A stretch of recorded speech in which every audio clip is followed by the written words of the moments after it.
क्या प्रधानमंत्री नरेंद्र मोदी की सुरक्षा का मुद्दा मीडिया और जांच एजेंसीज के लिए मजाक का मुद्दा है? मैं आपसे एक सवाल पूछना चाहता हूं, ऐसा क्यों होता है कि जैसे ही चुनाव नजदीक आते हैं तो प्रधानमंत्री नरेंद्र मोदी की जान को खतरा है, इस तरह की खबरें मीडिया में चलनी शुरू हो जाती हैं। दोस्तों, खबर आई थी कल और कल ही उस खबर का खंडन भी हो गया, मगर पहले मीडिया ने बहुत गंभीरता से बताया कि इस आदमी दाऊद इब्राहिम ने हमारे प्रधानमंत्री नरेंद्र मोदी को मारने की साजिश रची है। और बात यहां पर नहीं रुकी, यह भी कहा गया कि 2 आतंकवादियों के नाम बाकायदा लेकर कहा गया कि इन 2 आतंकवादियों को जो काम पर लगाया गया है। पूरी मीडिया में इस खबर को वायरल कर दिया गया। यह कहा गया कि एक बहुत ही खतरनाक व्हाट्सएप मैसेज आया है, मगर जब बाद में पता चला तो यह पता चला कि जिस आदमी ने यह संदेश भेजा था वो मेंटली डिस्टर्ब था, मानसिक तौर पर हिला हुआ था। वो इस कदर हिला हुआ था कि उसने अपनी नौकरी छोड़ दी थी क्योंकि उसे अपने दफ्तर में भूत दिखते थे। उसके भाई की मौत कुछ दिनों पहले हो गई थी, जिसकी वजह से उसका जो पूरा मेंटल बैलेंस है वो बिगड़ गया था। मैं आपको यह बतलाना चाहता हूं दोस्तों कि दरअसल मीडिया ने क्या क्या कहकर आपको मूर्ख बनाया, क्योंकि देखिए, आपको मूर्ख बनाना तो बहुत आसान है। प्रॉब्लम यह है कि जब आप प्रचार तंत्र से पूरी तरह से ब्रेन वॉश होते हैं ना, तो आप किसी चीज पर विश्वास कर लेते हैं। मसलन मैं आपको बतलाना चाहता हूं कि मीडिया ने दरअसल जब यह खबर पहले आई थी क्या कहा था, इसलिए मैं आपसे कह रहा हूं प्रधानमंत्री नरेंद्र मोदी की सुरक्षा को मजाक का मुद्दा ना बनाएं। क्या कहा गया था, पहले गौर कीजिए साहब। प्रधानमंत्री नरेंद्र मोदी की जान को खतरा है। सूत्रों से मिली जानकारी के मुताबिक मुंबई पुलिस को एक व्हाट्सएप मैसेज मिला है जिसमें कहा गया है कि भगौड़े आतंकवादी दाऊद इब्राहिम ने प्रधानमंत्री को मारने की साजिश रची है।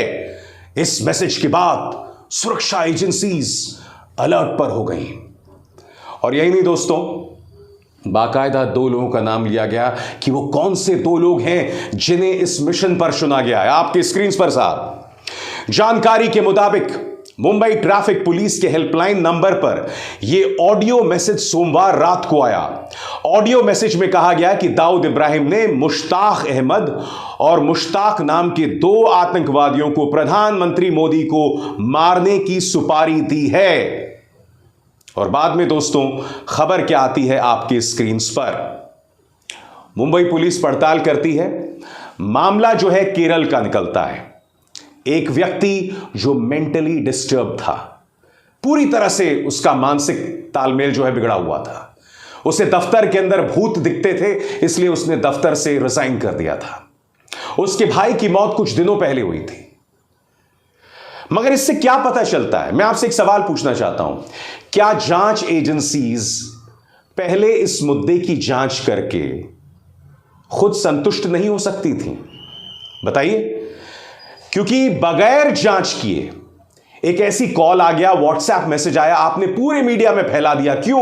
क्योंकि गुजरात के चुनाव चल रहे हैं। अगर आप इस तरह की खबरें फैलाएंगे तो जाहिर सी बात है प्रधानमंत्री नरेंद्र मोदी और भारतीय जनता पार्टी को मदद मिलेगी। मगर मैं आपके सामने और भी बड़ा मुद्दा रख रहा हूं, आखिर प्रधानमंत्री नरेंद्र मोदी की सुरक्षा के साथ इस तरह से खिलवाड़ क्यों चल रहा है? देखिए, प्रधानमंत्री नरेंद्र मोदी तो पहले ही कहते हैं कि मुझे रोज 2 से 3 किलो गालियां मिलती रहती हैं। याद है कि नहीं आपको? अरे भूल गए क्या? सुनिए। तो लोग मुझे पूछते थकते नहीं हो, तो मैंने उनको समझाया, देखो भाई, मैं डेली 2 किलो, 2.5 किलो, 3 किलो गाली खाता हूं। और परमात्मा ने मेरे भीतर ऐसी रचना कर दी है, ईश्वर ने ऐसे आशीर्वाद दिए हैं कि ये सारी गालियां मेरे अंदर प्रोसेस होके न्यूट्रिशन में कन्वर्ट हो जाती है। तो प्रधानमंत्री तो साफ तौर पर कह रहे हैं कि उन्हें पहली गालियां मिलती हैं और उन गालियों को वो अपनी ऊर्जा बना लेते हैं। अब इस तरह से उनकी सुरक्षा के नाम पर अनाप शनाप प्रोपेगेंडा चलाया जाता है। एक और खबर दिखाता हूं दोस्तों, ऑल्ट न्यूज ने पड़ताल की थी कि कई लोग एक वीडियो को वायरल कर रहे थे जिसमें मीडिया में लोग शामिल थे। यह बताया जा रहा था कि तालिबानी जो है प्रधानमंत्री नरेंद्र मोदी को जान से मारने की धमकी दे रहे हैं।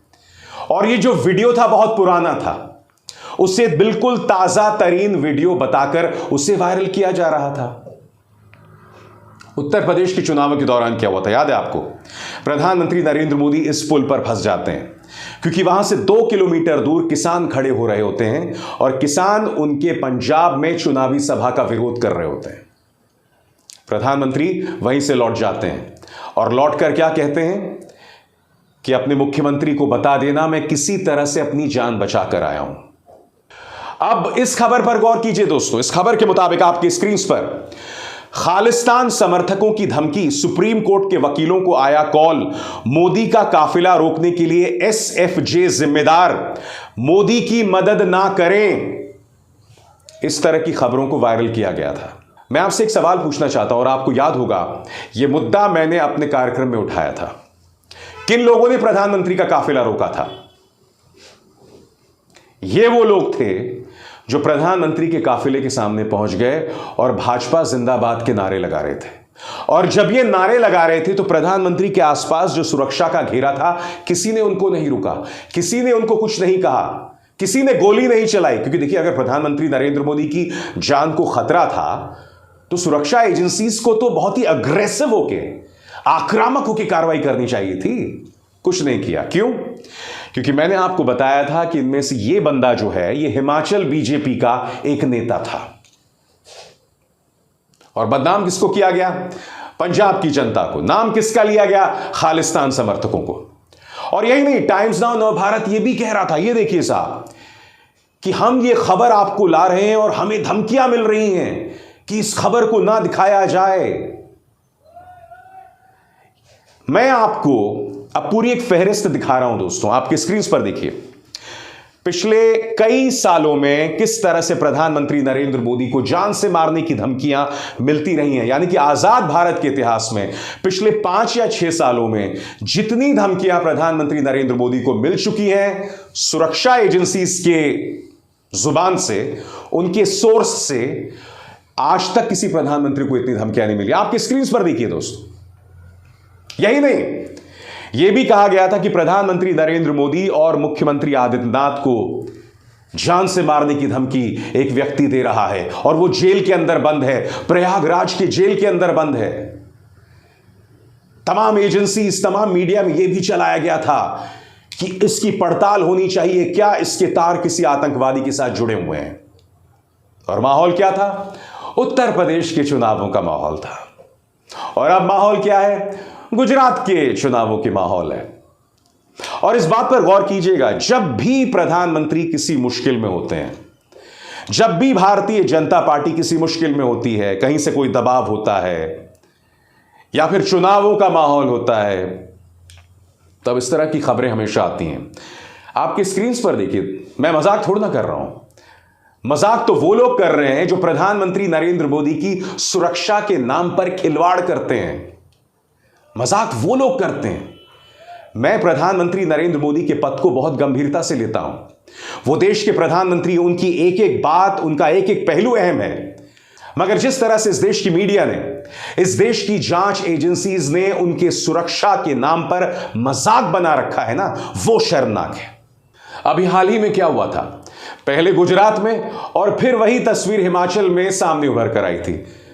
तस्वीर क्या थी? प्रधानमंत्री नरेंद्र मोदी के काफिले ने एम्बुलेंस को जाने दिया और एम्बुलेंस के अंदर जो मौजूद था उसकी जान बच गई। और हिमाचल प्रदेश में तो बाकायदा एएनआई ने पूरा फिल्मी सीक्वेंस जारी कर दिया कि किस तरह से एम्बुलेंस जा रही है, ट्रैफिक वार्डन इशारा कर रहा है। ये देखिए साहब, प्रधानमंत्री नरेंद्र मोदी अपनी गाड़ी के अंदर बैठे हुए हैं, देख रहे हैं एक नजर से उस एम्बुलेंस की तरफ, और फिर उनके काफिले को जाने दिया जाता है। मैं आपसे एक सवाल पूछना चाहता हूं। जो पहला वीडियो था, जब गुजरात के उस एम्बुलेंस को दिखाया था जाते हुए, क्या कोई भी एम्बुलेंस इस तरह से प्रधानमंत्री के काफिले में घुस सकती है? क्या यह सुरक्षा में चूक नहीं है? और हम नहीं जानते हैं कि उस एम्बुलेंस में कौन था, किसकी जान बचाई। क्योंकि देखिए, अगर किसी की जान बची होती तो मीडिया उन परिवारों से इंटरव्यू करता ना, वो परिवार शुक्रिया अदा करते प्रधानमंत्री का। मगर उन दोनों ही एम्बुलेंसेस में कौन था हम नहीं जानते।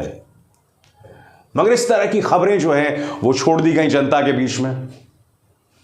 अब आप मुझे बताइए, मैं सही बोल रहा हूं या गलत? आप भाजपा के समर्थक हो सकते हैं, आप प्रधानमंत्री मोदी के अंधभक्त हो सकते हैं, मगर सीधा सवाल, क्या इस तरह का मजाक उनकी सुरक्षा के साथ होना चाहिए? उनकी सुरक्षा को लेकर जो पूरा संवाद है, ऐसा मजाक, ऐसा भोंडा मजाक होना चाहिए? नहीं होना चाहिए ना, मगर हो रहा है। क्यों? अभिसार शर्मा को दीजिए इजाजत।